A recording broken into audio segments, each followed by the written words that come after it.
Agar genetik tuzilish orqali sodir bo'layotgan bo'lsa, unda tabiiy homiladorlikka juda katta ta'sir qilmaydi.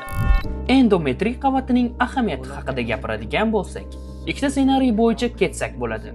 Birinchisi, hech qanaqa davosiz tabiiy homiladorlik. Ikkinchisi, davolash va eko orqali. Endometriy qavati yupqa, qalin yoki normada bo'lishiga ayolning genetik tuzilishi yoki qandaydir patologiya sabab bo'lishi mumkin. Agar genetik tuzilish orqali sodir bo'layotgan bo'lsa, unda tabiiy homiladorlikka juda katta ta'sir qilmaydi. Homiladorlikka bo'lgan ehtimollik deyarli bir xil. Agar bu patologiya sabab bo'layotgan bo'lsa, masalan, endometrit yoki endometrial giperplaziyalar kabi kasalliklar sabab bo'lsa, unda ehtimollik pasayadi. Eko jarayonida endometrit juda ham yupqa yoki qalin bo'ladigan bo'lsa, homiladorlikka bo'lgan ehtimollik pasayadi. Lekin eslab qoling, yana shu gap. Bunga ayrim kasalliklar sabab bo'layotgan bo'lsa, unda ehtimollik sezilarli darajada pasayadi. Lekin agar ayol organizmi tabiiy ravishda shunday bo'lsa ham, unda ehtimollik kamayadi.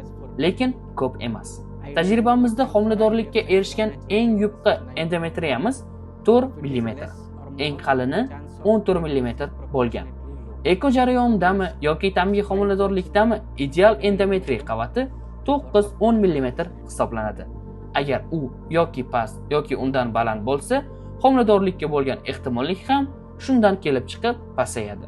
Shuning uchun ham biz homiladorlikka erishish uchun shu ideal darajaga yetishishga harakat qilamiz.